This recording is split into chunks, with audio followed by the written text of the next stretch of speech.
السلام علیکم ورحمۃ اللہ.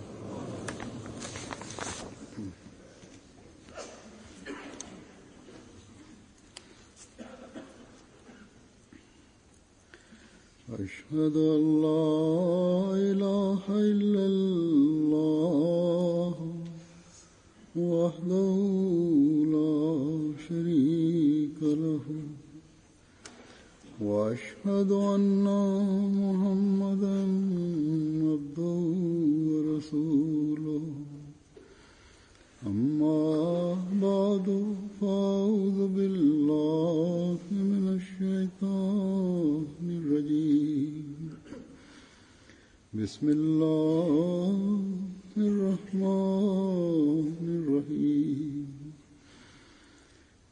الحمد لله رب العالمين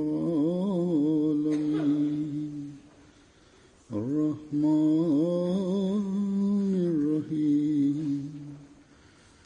مالك يوم الدين إياك نعبد وإياك نستعين اهدنا الصراط المستقيم صراط الذين أنعمت عليهم غير المغضوب عليهم ولا الضالين.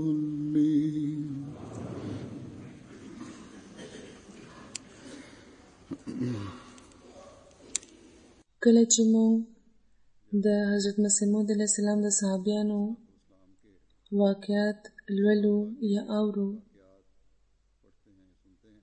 نو د هغوی نیک فطرت د صداقت د پیژندو لپاره د هغوی ناکلاري، د ژوند او د مال قربانولو لپاره د هغوی ناکلاري او کوشش، او مسیح موعود علیه السلام سره د هغوی د عشق او د محبت معیار او اظهار د هغوی د خپل ذوق او د پوهې مطابق متښکاري. غرض دا چې دا هغه آخرین وو چې د اولینو سره د یوځای کېدو حق پوره کولو لپاره په خپل رنګ کې کوشانه وو.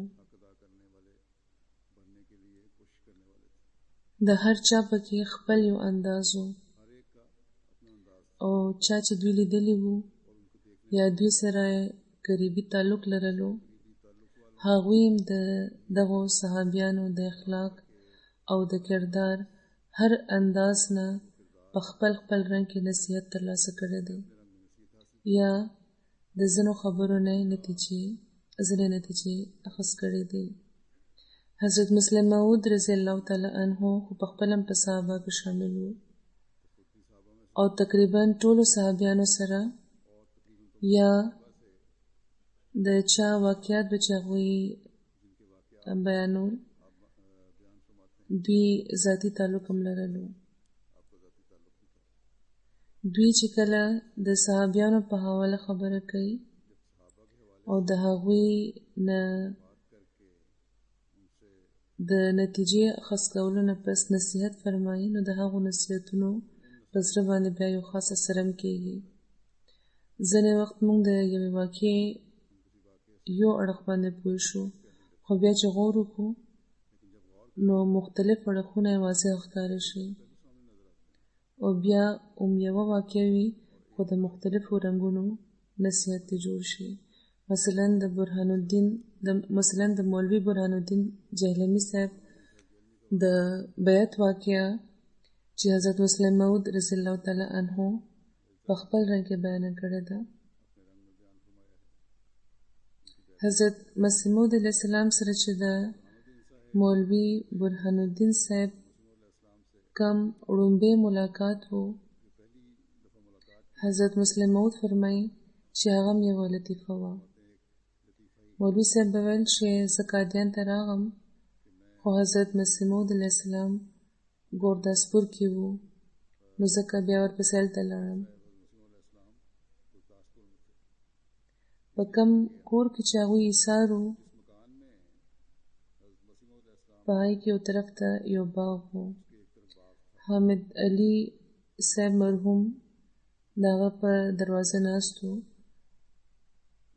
نو مولوي برهان الدین جیلمي صاحب وایي چې حامد علي صاحب ماله د دننه تلو اجازت را نه کړو. نو زه په پټه د حضرت مسیح موعود علیه السلام د کمرې تر دروازې ورسېدم. ورو غوندې مې چې دروازه پرانیسته او دننه مې وکتل، نو حضرت مسیح موعود علیه السلام ګرځېدل، لوی لوی قدمونه هغوی پورته کول. دا واقعه مخکې مونږ څو ځله اورېدلې ده. حضرت مولوي صاحب وایي چې زه زر شاته شوم او پوه شوم چې دا تن یقینا چې رښتونی دی. دا دومره زر زر چې ګرځي نو ضرور چېرته د لرې منزل ته به ځان رسول غواړي، ځکه خو دا دومره زر زر ګرځي لګیا دی.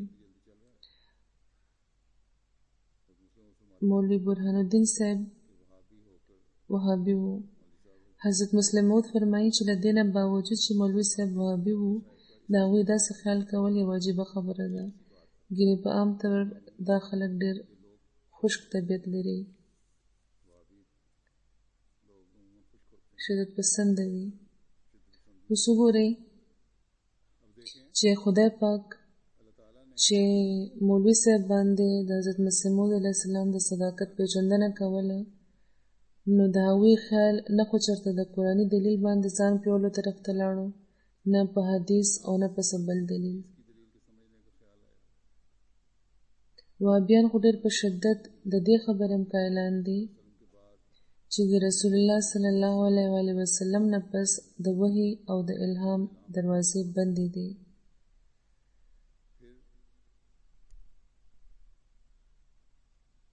بیا داسې خیالات هم پکې شته چې نعوذ بالله نبي یا ولی په مونږ څه فضیلت لري. څنګه چې مونږ یو نور خلک دي همداسې نبیان او ولیان هم لکه د نورو انسانانو په شان وي. د دوی د دغه غلط تصور رد کولو لپاره به مختصراً بیان کړم.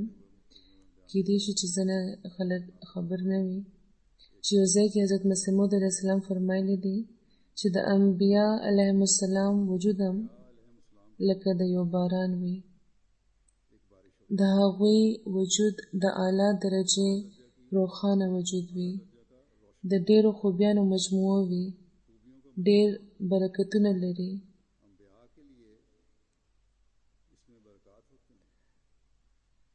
انبیا علیهم السلام د ځان په شان ګڼل ظلم دی، یعنې د وهابیانو دا خیال چې هغوی هم زموږ په شان انسانان دي. فرمایي چې نبیانو او ولیانو سره مینه لرل د انسان ایمانی قوت زیاتوي. دا اوس یوه خاص خبره ده، یو خاص څیز دی چې د نبیانو او ولیانو سره په مینه لرلو د انسان ایمانی قوت زیاتېږي. بهرحال مولوي برهان الدین جیلمي صاحب د خپل نیک فطرت په وجه د حضرت مسیح موعود علیه السلام تیز تیز ګرځېدل د هغوی د صداقت نشان وګڼلو. د خدای پاک د مینې خاص نظر و په مولوي صاحب باندې. ګینې نو داسې خلک هم وي چې دلیلونه واوري، نشانونه مو ګوري، خو بیا هم ایمان نه راوړي. خو که موږ دا ووایو چې ټول وهابیان سخت-دله شوي دي یا سخت-دله دي، نو دا به سمه نه وي. په افریقې کې په زرګونو داسې وهابیان شته چې د حضرت مسیح موعود علیه السلام د صداقت قایلان شوي دي او د هغوی په بیعت کې شامل شوي دي. د وحي او د الهام د ضرورت، د وحي او د الهام د هر وخت ضرورت دی. دغو خلکو ته هم دا احساس شوی دی او دې نه هم خبر شوي دي چې ولیان او نبیان لکه د باران وي، د هغوی په راتلو ځمکه زرغونه شي. نو روحاني زرغونتیا لپاره هم د الهام جاري پاتې کېدل ضروري دي. بیا هغوی یوه واقعه د حضرت سید عبدالرحمن صاحب مدرسي بیانوي، د هغوی د اخلاصو د قربانۍ. د مدرس سید عبدالرحمن صاحب د حضرت مسیح موعود علیه السلام په زمانه کې آمده شوي وو هغوی ډېر اخلاص لرلو او ښه ډېر تبلیغ به هغوی کولو. د هغوی یوه واقعه به حضرت مسیح موعود علیه السلام ډېره په درد اوروله. حضرت مسیح موعود فرمایي چې ما ته هم چې کله هغه واقعه رایاده شي نو هغوی لپاره د دعا تحریک هم راته کېږي. په شروع کې د هغوی مالی حالت ډېر ښه و او هغه وخت به هغوی دین لپاره ډېره قرباني کوله. 300-400 روپۍ به هغوی هره میاشت رالېږلې په چنده کې. د خدای قدرت وګورئ چې ځینې غلط کارونه د هغوی له لاسه وشوي، د تجارت په لحاظ چې غلط وو، فیصلې یې غلطې وې. نو غلطې فیصلې هغوی چې وکړي نن د هغې په وجه د هغوی کاروبار بیخي تباه شو. حضرت مسیح موعود علیه السلام ته دا الهام هم د هغوی باره کې شوی و چې قادر ہے وہ بارگاہ جو ٹوٹا کام بنا دے بنا بنایا توڑ دے کوئی اس کا بھید نہ پاوے. یعنی هغه خدای قادر دی چې وران کار راسم کړي او جګ جوړ کار هغه ورانولی وشي، هېڅوک هم د هغه راز ته نه رسي. دا الهام چې کله شوی نو پام هم د وړومبۍ مصرۍ طرف ته تللی و او قادر ہے وہ بارگاہ جو ټوټا کام بنا دی نه دا ګڼلی شوي چې د سیټ صاحب کاروبار به سم شي او دویمه مصرۍ یعنې بنا بنایا توڑ دی کوئی اس کا بھید نه پاوې طرف ته د هېچا خیال هم لا نه وړو. یعنې مطلب دا و چې مخکې به کار سم شي بیا به وران شي، او بلکې دا یو عام اصول وګڼلی شو. نو د سیټ صاحب کاروبار ته چې کم نقصان رسېدلی و نو 2-3 کاله کې بیا هغه حالت سم شو او دغه الهام نه پسې کار بیا وچلېدو، حالات یې ښه شو، خو بیا دوباره خراب شول او بیا تر دې پورې خبره ورسېده چې ځینې وخت خوراک څښاک لپاره به هم هغوی سره هېڅ به نه وو. یوه ورځ حضرت مسیح موعود علیه السلام عجیبه د مینې رنګ کې د هغوی ذکر وفرمایلو چې د سیټ عبدالرحمن حاجي الله رکھا صاحب اخلاص څومره زیات دی. په هغه موقع هغوی 500 روپۍ راستولې وې، پیسې راغلې وې. هغه چې حضرت صاحب ولیدو نو د هغوی ذکر یې فرمایلی وو. یو ملګري چې د سیټ صاحب مشکلات لیدلي وو نو هغوی له 2-3 روپۍ ورکړې وې چې هغوی د پسې کار شروع کړي یا څه د لوښو دوکان د پې ځان له پرانیسي. په هغه پیسو کې مې هغوی 500 حضرت مسیح موعود علیه السلام ته ولېږلې او ورسره دا هم لیکلي وو چې ډېرې مودې راسې ما چنده نه وه درستولې، نو اوس زما غیرت دا برداشت نه کړه چې خدای پاک چې ما له پیسې راستولې دي نو زه په هغې کې دین لپاره څه ورنه کړم. نو د دین خدمت لپاره د هغوی اخلاص ډېر زیات و. بیا یو بل ځای کې د هغوی باره کې لږ په تفصیل بیانوي چې هغوی دین لپاره د مال قربانۍ په هکله څومره درد لرلو، سره د څومره درد به هغوی قرباني کوله او که نه به یې شوه کولی نو څومره به ناکلاره وو، څه حل به یې و، د دې اظهار به هغوی څنګه کولو نورو ته. حضرت مسیح موعود فرمایي چې د هغوی مالی حالت چې ډېر زیات خراب شو نو لکه څنګه چې ذکر وشو چې ځینو ملګرو به د هغوی مدد کولو، لکه څنګه چې ذکر وشو چې ځینې وخت به هغوی سره خوراک لپاره هم پیسې نه وې. یوه ورځ د حضرت مسیح موعود علیه السلام په نامه د یو غیر احمدي مني آرډر راغلی و او هغې کې لیکلي وو چې سیټ عبدالرحمن صاحب زما ډېر ملګری دی، زه په هغوی ډېر استادان لرم، هغوی زبرګ بنم، د هغوی عقیدتمند یم. هغه غیر احمدي لیکلي وو چې یو ورځ مې هغوی ډېر خفه ولیدل نو وجه مې ته تپوس وکړه نو هغوی راته وویل چې کله چې ما سره پیسې وې نو ما به د دین لپاره د حضرت مسیح موعود علیه السلام خدمت کې واستولې، خو اوس نه شم واستولی. هغه غیر احمدي ویل چې د دې خبرې زما په طبیعت ډېر اثر وشو او ما دا منت منلی دی چې هره میاشت به تاسو ته 200-300 روپۍ درستوم. نو هغه غیر احمدي به بیا مسیح اسلام ته پیسې راستول شروع کړې. حضرت مسیح موعود فرمایي چې یو ځل د سیټ صاحب له طرفه یو مني آرډر راغلی و چې شاید چې 300-400 روپو حضرت مسیح موعود علیه السلام چې وکتو نو وی فرمایل چې دا منی آرډر خو د سټیټ صاحب له طرفه دی د هغوی مالي حالت خو ډېر خطرناک دی نو بیا هغوی څنګه رالیږلي دي دا پیسې وروسته بیا د هغوی ختم رالو چې پکې لیکلي وو چې په ما باندې څه قرض وو او هغه لرې کولو لپاره ما خپل یو ملګري نه لږې پیسې اخیستې وې خو بیا راله خیال رالو چې څه پکې تاسو ته درولېږم نو بیا څه پیسې خو په قرض لرې کولو کې ورکړي او څه تاسو درلېږم لېږم نو دا و د هغوی د اخلاص د وفا او د قربانۍ جذبه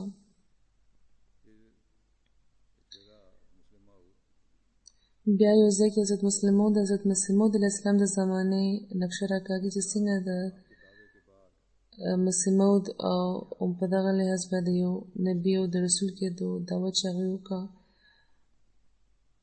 او دا چې دا مقام هغوی ته په ځاني قابلیت نه بلکې د رسول الله صلی الله علیه وسلم په غلامۍ کې ترلاسه شوی دی نو د دغه دعوې نه پس د مسلمانانو اکثریت د هغوی خلاف شو او تر اوسه موږ همدا نظریې ګورو بیا حضرت مسلم موعود فرمایي چې حضرت مسیح موعود علیه السلام چونکې ټول مذهبونه مبارزې ته رابللي وو نو ځکه د دې په وجه عیسایان او هندوان هم د هغوی خلاف شوي وو او د حضرت مسیح موعود علیه السلام تذلیل لپاره هغوی ډېرې هڅې کړې وې مقدمې پرې جوړې کړې وې ان تر دې چې د عامو سرکاري چوټیانو علاوه مسلسل 3 میاشتې هره ورځ تر 100 غنټو به هغوی په عدالت کې ودرېدلي به وو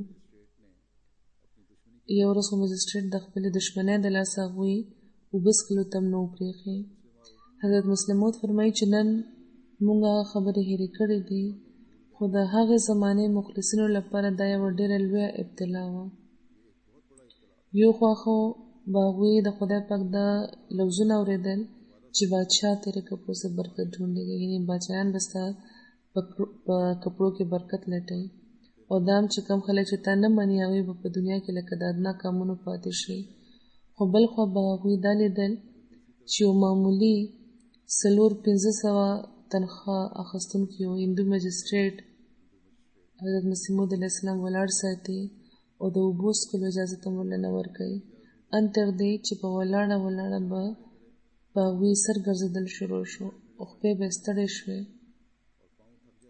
کمزوري ایمان لرونکي به یقینا حیرانېدل چې آیا دا هم هغه تن دی د چا باره کې چې د خدای پاک دومره ډېر لفظونه دي نو دا هم ابتلاونه وو د ځینو لپاره په دې لحاظ چې څومره بېوسي ده او ځینو لپاره په دې لحاظ چې هغوی به د خپل د ایمان عمده غوښتنه ګڼله چې داسې مخالفان وجل پکار دی حضرت مسلم موعود فرمایي چې ما ته هغه نظاره ښه یاده ده چې په کومه ورځ فیصله به اورول کېده دغه مقدمې نو زموږ د جومات یو ملګری و چې خلکو به ورته پروفیسر ویل احمدي چې کله نو تاش به ډېر کولو او ډېرې په لویه پیمانه به جواري کولو ښه هوښیاره و نو 400-500 روپۍ به یې د میاشتې ګټلې د تاش په لوبه کې خو چې کله احمدي شو نو دا کار یې پرېښودو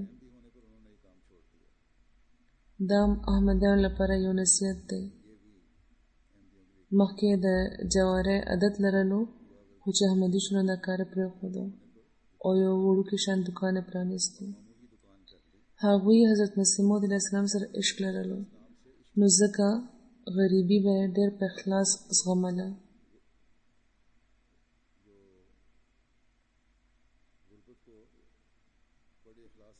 حضرت مسلم موعود فرمایي چې د هغوی د اخلاص یو مثال به زه واورم هغوی لاهور کې چېرته یو دکان پرانیستی و ګاهکان به چې کم ورله راتلل نو هغوی ته به تبلیغ کولو په تبلیغ کې به ورسره په جنګ شو یعنې که ګاهک به څه خبره د حضرت مسیح موعود علیه السلام خلاف وکړه نو دوی به ورسره په جنګ شو خواجه کمال الدین صاحب یو ځل راغلل او حضرت مسیح موعود علیه السلام ته د هغوی شکایت وکړو.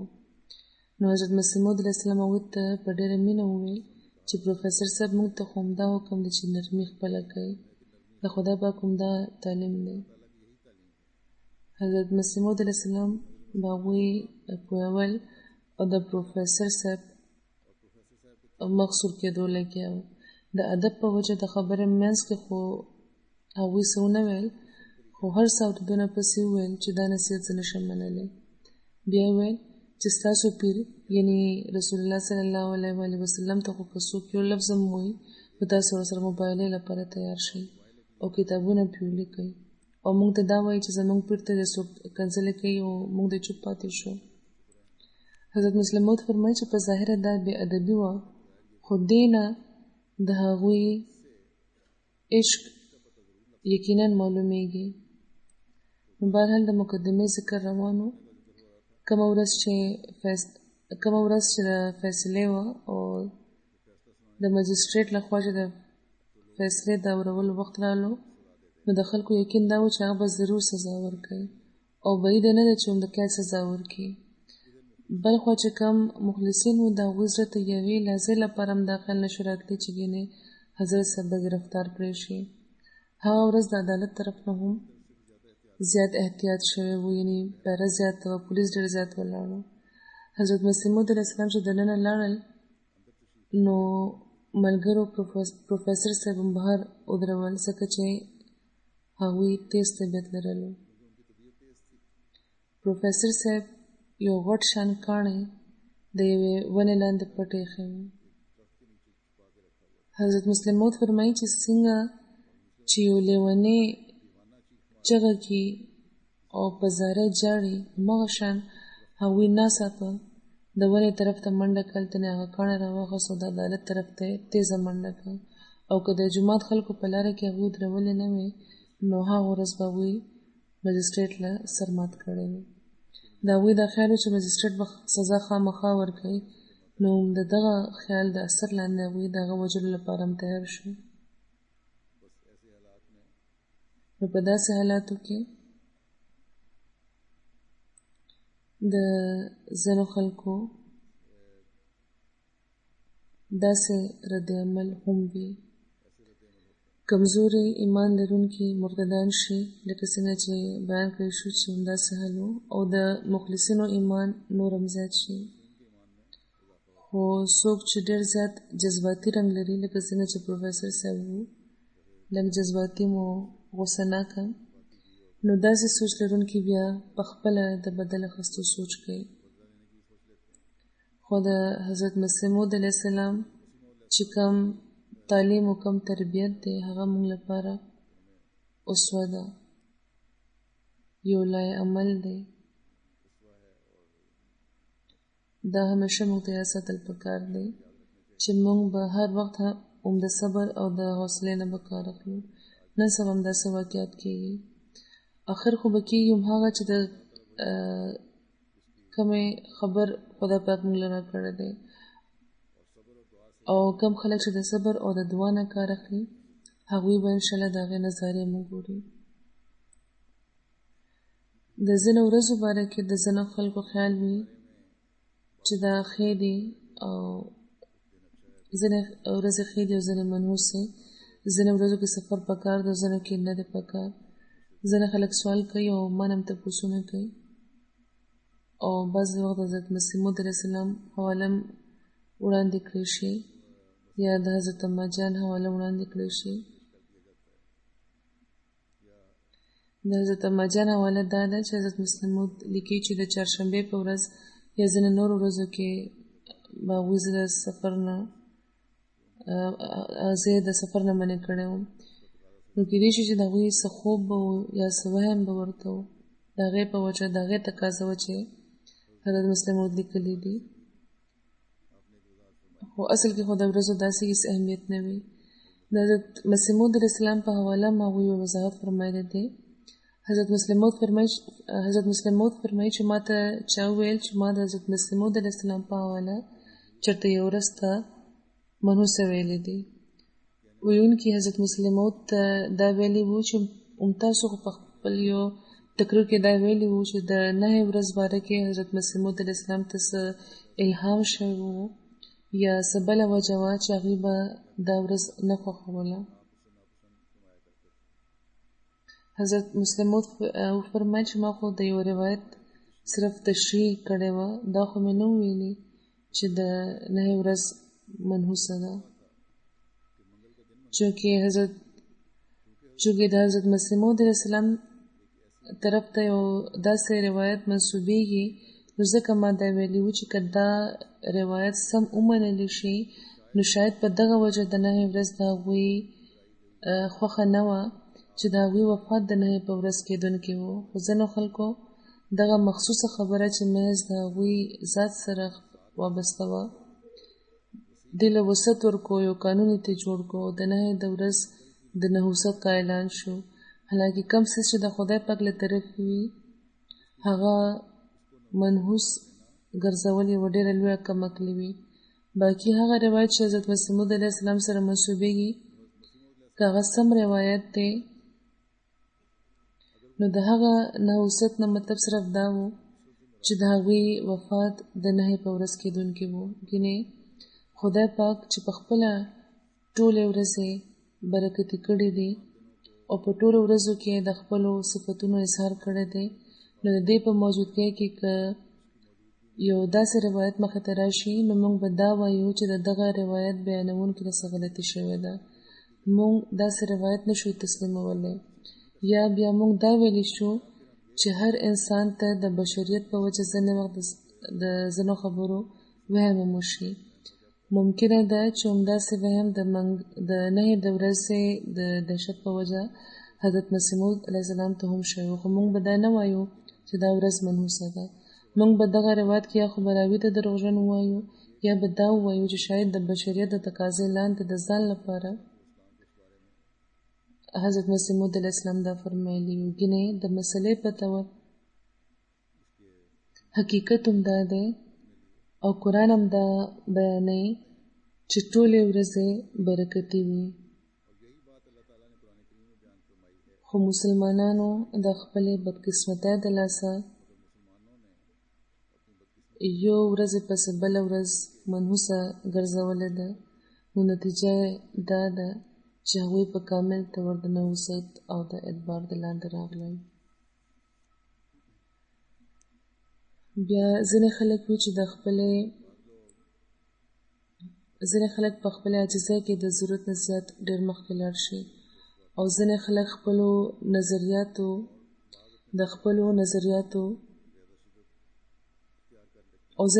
خپلو نظریاتو کې زیاته سختي خپله کړي.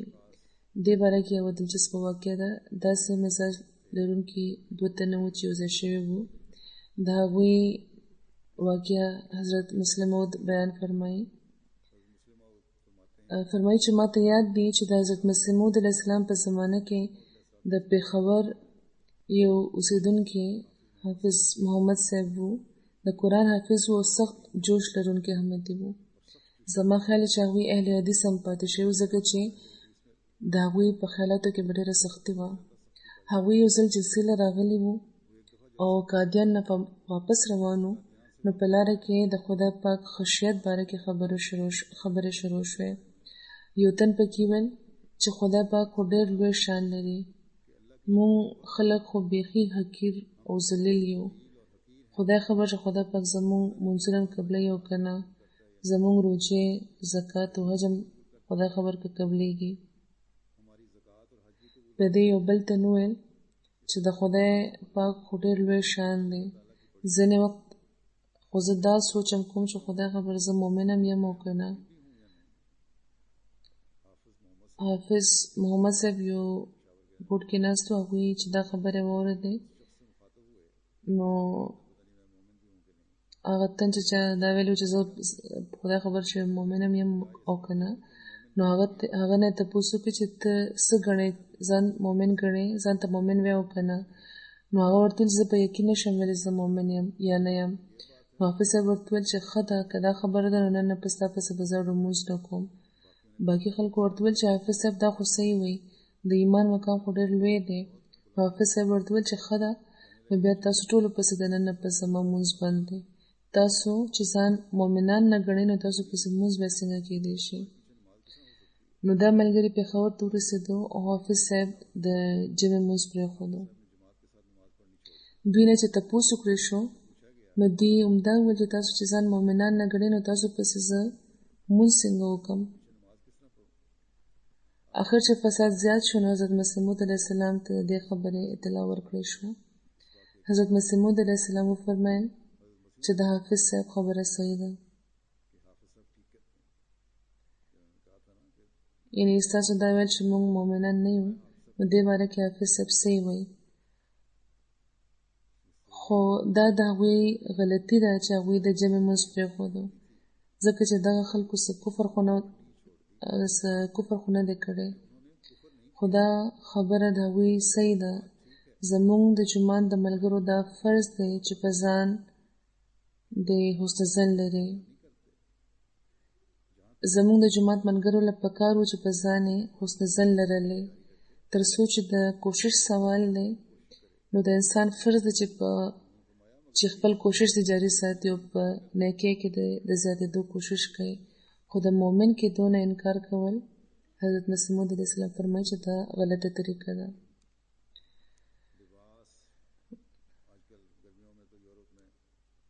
نن سبا ګرمیان دي نو په یورپ کې هر خوا اوریاني ښکاري. خدای پاک خو لباس ته زینت ویلی دی، خو نن سبا لکه چې په معاشره کې مونږ ګورو چې اوریاني فیشن ګڼلی شوې ده. اوس خو انتها دا ده چې تېرو ورځو کې دا خبر و چې یو ځای کې مسلمانانو جنکو سایکل چلولو او چې ګرمي یې محسوسه کړه نو جامې وویستې. یعنې اوس دا زمانه راغله چې د جسم ځینې حصې اخلاقاً او طبعاً هم اوریانې ساتل مسلمانانو لپاره هم معیوبې نه ګڼلې کېږي.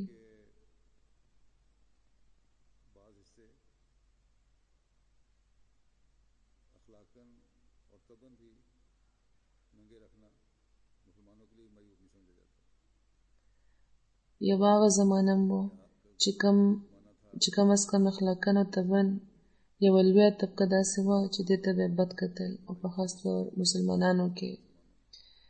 د حضرت مسیح موعود علیه السلام په زمانه کې خو شاید چې اوریاني د نننۍ زمانې په مقابله کې 80 یا بیا 80% به کمه وه، خو د هغه وخت د یو مصور بیان دی. حضرت مسیح موعود فرمایي چې یو مشهور انګریز مصور یو مضمون لیکلی دی چې پکې ښځې مخاطبه کړې دي. فرمایي چې نن سبا د یورپ په ښځو کې دا رواج جوړ شوی دی چې زیات نه زیات خپل بدن اوریانه ساتي او همداسې پکې ګرځي. خو بهرحال هغه مشهور مصور دا لیکي چې د یو مصور په حیثیت کې زه د ښځو او د سړو هم د اوریانه جسمونو کتو دومره عادي یم چې بل چاته به دومره موقع د دې چېرته نه وي ترلاسه شوې.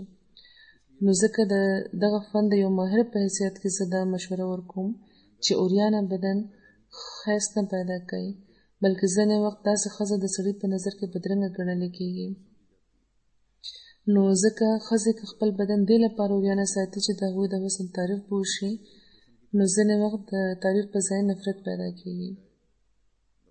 حضرت مسیح موعود فرمایي چې دا د فن د یو ماهر رایه ده چې د یورپ اوسېدونکی دی او دغه رایه ډېره وزنداره او معقوله رایه ده.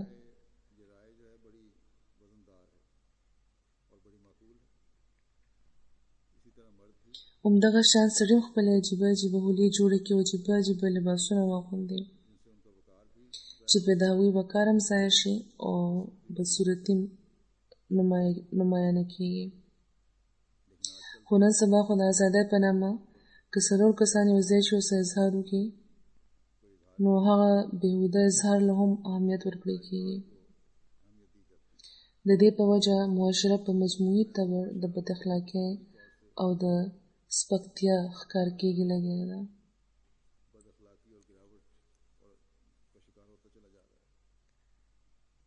نن نه 80 یا 80 کاله وړاندې دا د یو مصور له طرفه د حق اظهار و. د نننۍ زمانې مصور خو کېدای شي چې دا اظهار هم ونه کړی شي.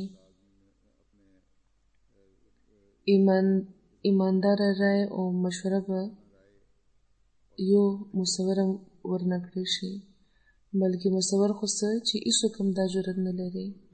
همدغه وجه ده چې په اخلاقي طور مسلسل انحطاط کېږي لګیا دی. اوریاني د ښایست پېژندنه جوړېږي لګیا ده. نو یاد لرل پکار دی چې د ښایست پېژندنه اوریاني یا ظاهري حالت نه وي، بلکې څه بل څه وي. دې باره کې حضرت مسلم موعود د حضرت مسیح موعود علیه السلام د 2 صحابیانو د یو باز ذکر کړی دی.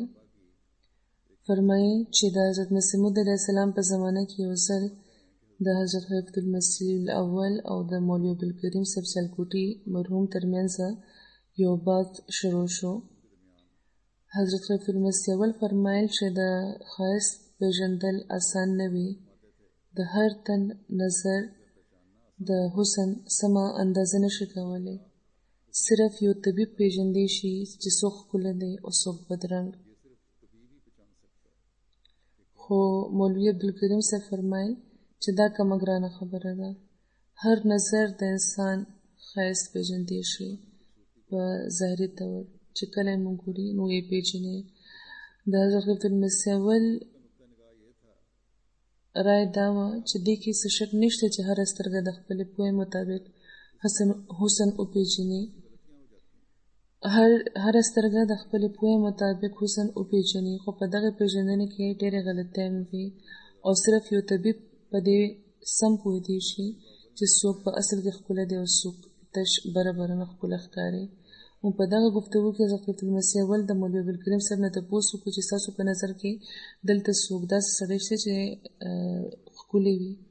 هغوی د یو هلک نوم واخیستو. اتفاقا نوم هغه وخت هغه هلک هلته رالو، یعنې دا باز چې روان و نو هغه هلک هلته رالو. مولوي صاحب ویل چې زما په خیال دا ښکلی دی. حضرت خلیفة المسیح اول ورته وفرمیل چې ستاسو په نظر کې دا ښکلی دی، خو په اصل کې دا هډوکو کې نقص لري. بیا هغوی هغه هلک جغت راوښتو، ورته ویل چې لږ کمیس د بره که. او هغه چې کمیس اوچت کړو نو د کږو وږو هډوکو یو داسې ویرونکي شکل مخې ته راغلو چې مولوي عبدالکریم صاحب ویل چې لا حول ولا قوة الا بالله. زه خو خبر نه وم چې د ده د بدن په جوړښت کې دا نقص دی. ما خو د مخ لیدو دا به مې ښکلی ګڼلو. نو ځینې وخت په ظاهره حسن ښکاري، خو دننه نه حسن نه وي. او خدای پاک چې د ځینو بدیو د پټولو لپاره د لباس حکم ورکړی دی، نو هغه دې لپاره چې د انسان څه نه څه زینت دې په جوړ وي، خو انسان همدې نه لرې تښتې لګیا دی. بیا حضرت مسلم موعود د یو تن ذکر فرمایلی دی چې د پیشنمي د وخت باره کې خپله یوه نظریه لرله، خو بیا خدای پاک چې د هغه څنګه رهنمایي وفرمایله نو هغه هم یوه عجیبه کیسه ده. فرمایي چې زموږ د جومات یو تن و چې ورته به ټولو فلاسفر ویلی، اوس هغه وفات شوی هم دی، خدای دې وبخي. فرمایي چې هغه ته به په هره خبره کې لطیفه رایاده شو، ځینې لطیفې به ډېرې ښې هم وې، او فلاسفر به هغه ته ځکه ویلی کېده چې هغه به په هره خبره کې یوه نوې نقطه راوښکه. یوه ورځ د روجو ذکر کېدو، نو ده وویل چې دا مولیانو او د فقه ماهرانو هسې د ځانه یوه خبره جوړه کړې ده چې پیشنمي هم که لږ ناوخته وکړو نو روژه هم نه کېږي. چا چې 12-14 ګنټې فاقه کړې وي، که هغه 15 منټه مخکې پیشنمي وکړي یا وروستو، نو څه حرج دی په دې کې. خو مولیان زر فتوا ورکړي چې د روژه ضایع شوه. نو ښه بحث هغه په دغه موضوع وکړو. خو چې سهار شو نو ډېر وېرېدلی حضرت خلیفة المسیح اول رالو. زمانه د حضرت مسیح موعود علیه السلام وغو چې حضرت خلیفة المسیح اول به درس وغیره ورکولو، نو ځکه د هغوی مجلس ته به ډېر خلک راتلل. راتلو سره هغه وویل چې بېګاه خو راباندې سمه غوسه شوی و. هغوی ورته وفرمیل چې څه وشو؟ نو ده وویل چې د شپې مې بحث کولو خلکو سره چې مولیانو هسې د ځان نه خبره جوړه کړې ده چې که روژهدار پیشنمې لږ شان ناوخته وکړي نو روژه نه کېږي. نو ما دا ویل چې کوم تن چې 12 یا 14 غنټې فاقه کوي نو که هغه 15 منټه ناوخته پیشنمې وکړي نو څه حرج دی. دغه بحث نه پس زه ویده شوم. نو په خوب کې مې ولیده چې تار مې لګولی دی، فلاسفر جولا و. نو خوب هم د خپل د کسب مطابق لیدلی و. نو کپړه جوړولو لپاره چې کوم تار تړي نو وایي چې 2 میخونه مې چټک والو تار مې مخکې په یو میخ وتړلو، بیا بل میخ سره تړلو لپاره مې چې یوړو نو میخ نه 2 ګوتې دېخوا تار ختم شو. ما بار راکاږلو چې په څه طریقې ورسوم خو کامیابه نه شم. او ما دا خیال وکړ چې ټول سود مې خاورو کې لاړو تباه شو. نو شور مې جوړ کړو چې مدد له مې څوک راشي، د 2 ګوتو ځای لپاره ټول تار مې خرابېږي لګیا دی. همدا شور مې چې کولو نو سترګه مې وغړېده. او چې راپاڅېدم نو پوه شم چې د دغه خوب په ذریعه خدای پاک زه پوه کړم چې د 2 ګوتو په فاصله که تار خرابېږي نو روژې کې هم چې څه ته د 15 منټو فرق وی د هغې په وجه روژه بیا څنګه قایمه پاتې کېدی شي.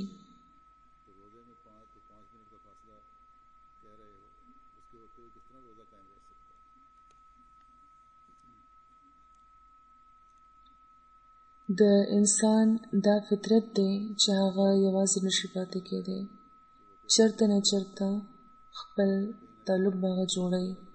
یو ځای کې حضرت مسلم موعود د دې وضاحت څنګه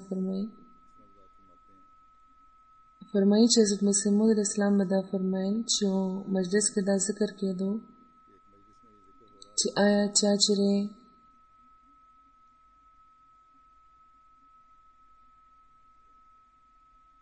د غنمو روټۍ خوړلې ده. هغه ورځو کې به خلکو زیاتره باجره جوار به خوړل، غنم به ډېر کم میلاوېده. که دا به معلومه شو چې چا سره غنم دی نو سیکانو به د هغه نه په زوره واخیستل. ټولو خلکو هم دا وویل چې موږ د غنمو روټۍ نه ده خوړلې. صرف یو تن و چې هغه وویل چې د غنمو روټۍ ډېره مزهداره وي. نو نورو ته تپوس وکړو چې ولې تا خوړلې ده څه؟ نو هغه وویل چې ما خوړلې خو نه ده، خو یو تن مې لیدلی و چې هغه خوړه نو ډېره په خوند یې خوړه. نو ځکه زه پوه شوم چې د غنمو روټۍ ډېره خوندوره وي. نو اوس خو دا ذکر فرمایي چې ځینې خلک د خوراک ډېر شوق لري. بیا فرمایي چې ځینې خلک د چرګ خوړو ډېر شوقینان وي.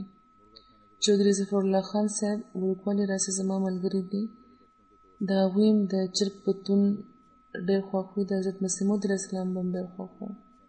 یو بل ملګری چې وفات شوي دی د هغوی ذکر کې فرمایي چې هغوی به هم دا ویل چې چاته چې ټول عمر د چرګ پتون میلاویږي نو د هغه بیا نور څه پکار دی. بهرحال حضرت مسیح موعود فرمایي چې زما خوښ نه وي د چرګ پتون او د غاښونو څه تکلیف هغوی د دې وجه ښودله. فرمایي چې بهرحال داسې څیزونه وي چې د خلکو ډېر خوښ وي او که هغه څیزونه ورته میلاو شي نو ډېر خوش قسمته وي. خو هغه څیزونه ډېر ادنا او معمولي وي او هغه څیزونه ترلاسه کولو لپاره هم بیا انسان د نورو ډېرو څیزونو محتاج وي.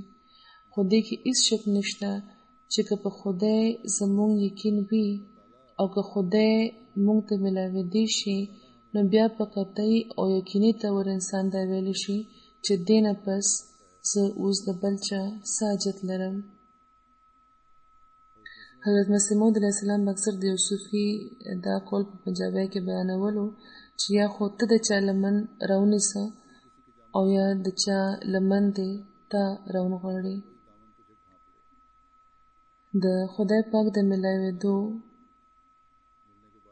حضرت مسیح موعود علیه السلام همدا مثال بیان فرمایي، یعنې د دغې دنیا ژوند داسې طرز لري چې پکې دې نه بغیر بله لار نشته چې یا ته دا چا شي یا څوک د ستا شي.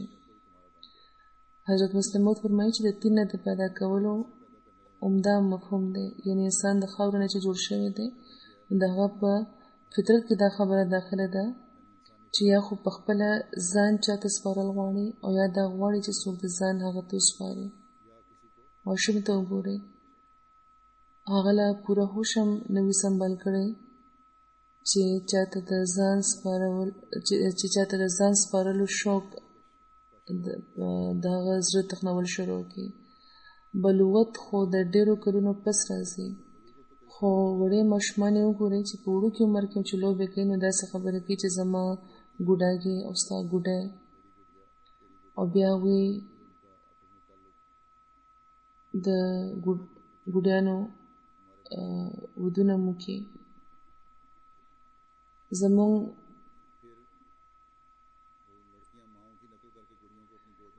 بیا ماشومان جنکۍ د میندو په نکل کې خپلې ګوډه په غېږ کې ګرځوي او د هره معاشره کې وي. ګوډو سره داسې مینه کوي لکه څنګه چې میندې خپلو بچو لپای ورکوي، نو داسې دوی هر وخت ځان سره لګولي وي، ځکه چې دوی دا غواړي چې موږ د چا شو یا څوک د زموږ شي. همدغه شان هلکانو ته وګورئ، تر څو چې واده نه وي شوی نو مور پورې نښتلې وي، او چې ودونه وشي نو بیا ښځې وي. نو دغه مضمون طرف ته خدای پاک دغه آیات کې اشاره فرمایلې ده چې خلق الانسان من علق،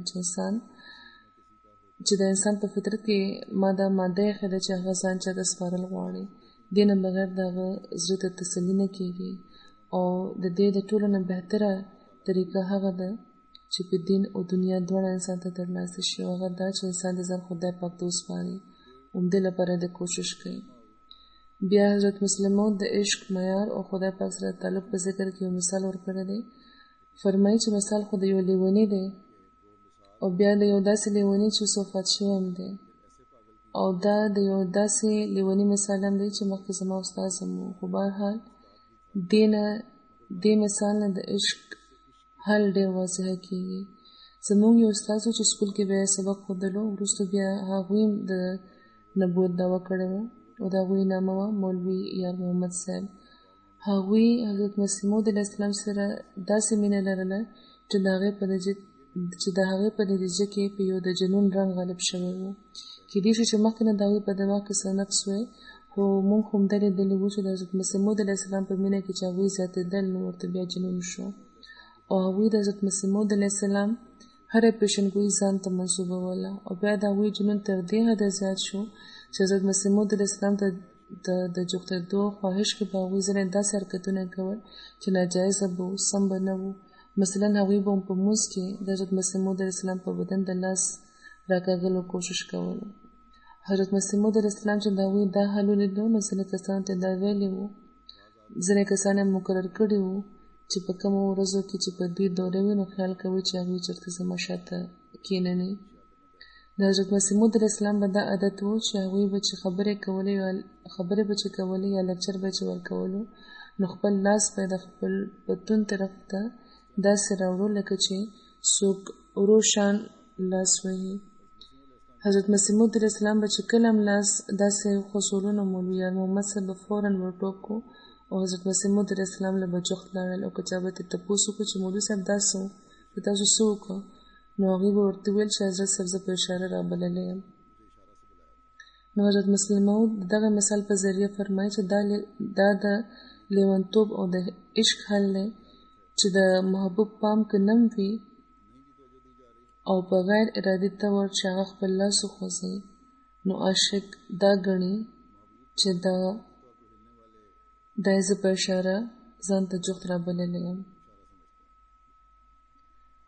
خو مونږ خدای پاک سره د مینې دعوه خو کوو، خو د هغه له طرفه ډېر واضحه دا اعلان کېدو نه باوجود هم چې مونځ له راشئ، فلاح له راشئ، نه مونږ مونځونو له په منډه ځو او نه باقاعدګۍ سره د جمعې د مونځ اهتمام کوو.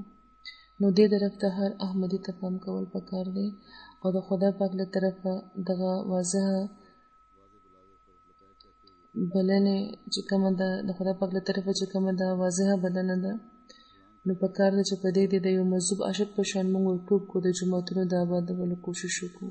دا خو چټیانې دي نو ماشومان هم راولي خپل مور پلار، خو بیا دې نه پس ورو حاضري کمېدل شروع شي، نو ځکه هم یادګیره نه کوم لګیا یم. خدای پاک دې موږ له توفیق راکړي چې موږ دې د مونځونو حفاظت وکړو، د مونځونو د کولو چې کوم حق دی هغه دې هم پوره کړو.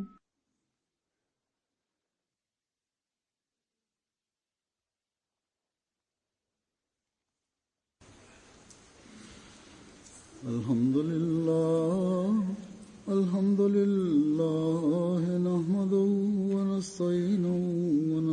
ونستغفره ونؤمن به ونتوكل عليه ونعوذ بالله من شرور أنفسنا ومن سيئات أعمالنا من يهده الله فلا مضل له ومن يضلله فلا هادي له ونشهد أن لا إله إلا الله ونشهد أن محمدا عبده ورسوله عباد الله رحمكم الله إن الله يأمر بالعدل والإحسان وإيتاء ذي القربى وينهى عن الفحشاء والمنكر والبغي يعظكم لعلكم تذكرون اذكروا الله يذكركم وادعوه يستجب لكم ولذكر الله